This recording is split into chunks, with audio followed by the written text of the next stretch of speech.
Good morning student. Hope आप लोग घर में अपने कुशल मंगल होंगे।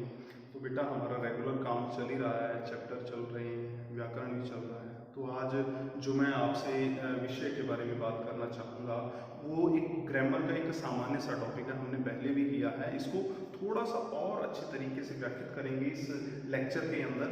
तो मैं बात कर रहा हूँ आज शब्द की। शब्द, पहली बार कि क्वेश्चन आता है दिमाग में, शब्द होता क्या है। अब वैसे हिंदी में शब्द को छोटी इकाई कहा जाता है। याद रखना, छोटी इकाई, सबसे छोटी इकाई नहीं। सबसे छोटी इकाई क्या होता है? वर्ण। क्या होता है सबसे छोटी इकाई? वर्ण। परंतु उसके बाद जो छोटी इकाई, उससे पहले जो छोटी इकाई है वो है शब्द। ठीक है, तो हम बात कर रहे हैं शब्द के बारे में। पहले हम बात करेंगे शब्द होता क्या है। देखिए, वर्णों के सार्थक समूह को शब्द कहते हैं। वर्णों के सार्थक समूह को शब्द कहते हैं। अभी वर्ण मतलब जैसे क, म, ल, ये और ये वर्ण है। ठीक है, जब हम इनको मिला देंगे आपस में तो क्या बन गया? कमल। ये व्यक्ति का नाम भी हो सकता है और ये फूल भी होता है। ठीक है, मैंने कहा वर्णों के सार्थक समूह को शब्द कहते हैं। और देखिए, हमने वर्ण मिलाया आपस में और क्या बन गया? एक शब्द बन गया है। ये तो हुई बात कि शब्द का अर्थ क्या है, शब्द किसे कहते हैं। इसको चाहे आप मीनिंग लगा लीजिए, चाहे डेफिनेशन लगा लीजिए, बात एक ही है। ठीक है, तो आगे चलते हैं। अभी मैं बात कर रहा हूं उत्पत्ति के आधार पर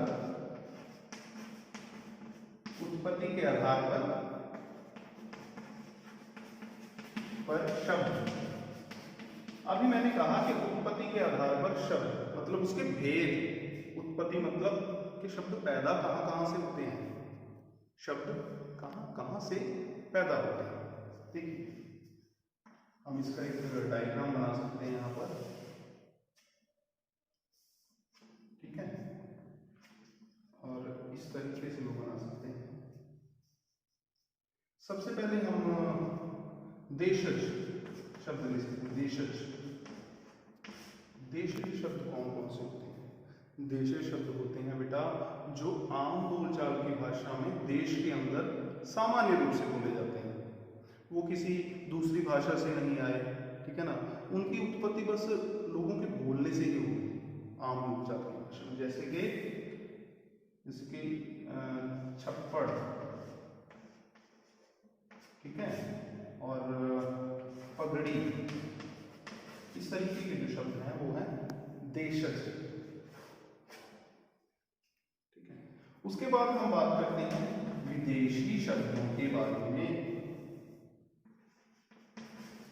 अभी विदेशी शब्द, इसके नाम से ही हमें पता लग रहा है कि शब्द कौन सी कैटेगरी में आएंगे। विदेशी मतलब बाहर से आए हुए। ठीक है, जैसे अंग्रेज बाहर से आए थे, पुर्तगाली बाहर से आए थे, मुगल बाहर से आए थे। इसी तरीके से ये शब्द भी बाहर से आए, परंतु हिंदी में आए, हिंदी में प्रयोग होते हैं। जैसे कि अंग्रेजी के शब्द हैं, आजकल हम पुस्तकों में भी देखते हैं ना, डॉक्टर लिखा होता है,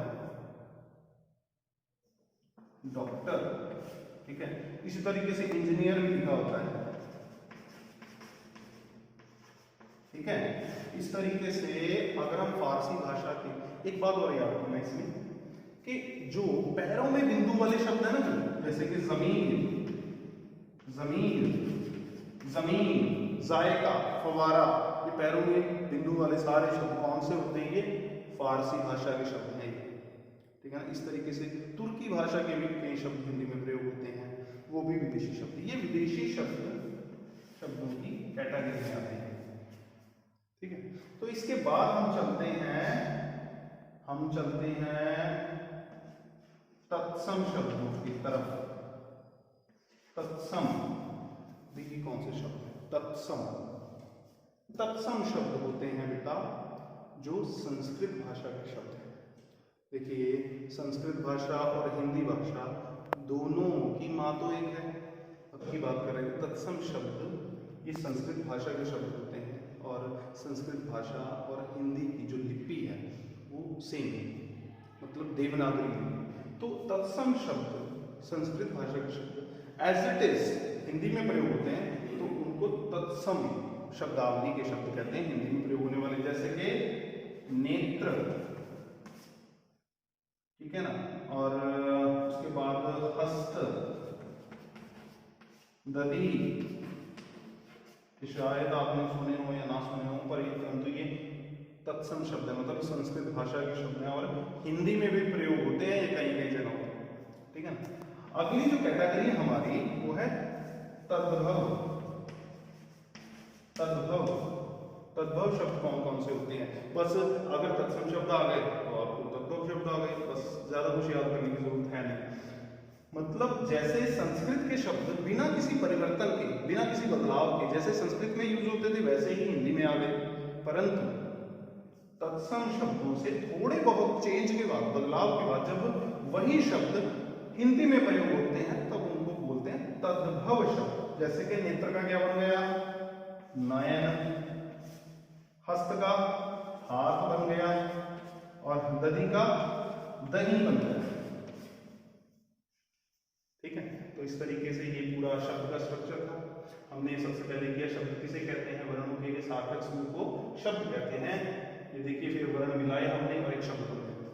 उसके बाद हमने उत्पत्ति किया था, पर याद रखना उत्पत्ति के कहां से पैदा होते हैं शब्द, उत्पत्ति के आधार पर शब्द कौन कौन से हैं। सबसे पहले हमने किए देशज, जो आम बोलचाल की भाषा में देश में बोले जाते हैं, जैसे कि छप्पड़, पगड़ी।